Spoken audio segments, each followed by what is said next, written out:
Magandang araw po mga kabayan. Just a quick reminder, the deadline for the BC speculation and vacancy tax declaration is at the end of March. More than 99% of people in BC are exempt from this tax, but residential property owners in the taxable areas must still make a declaration every year to receive the exemptions. All residential property owners in the taxable areas of BC must declare.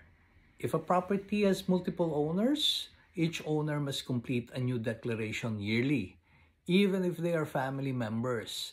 Kaya kung ang husband and wife ay nasa title, kailangan silang mag-declare separately. Kung ang anak naman ay nasa title din, kailangan mag-submit ang anak ng declaration. The quick and secure way to do this is online. Declare by March 31, 2025 to claim your exemption. That's it for now.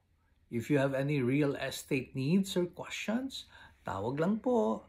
This is Salvador Villamin, your expert realtor in BC, Canada, and always at your service. Magandang umaga!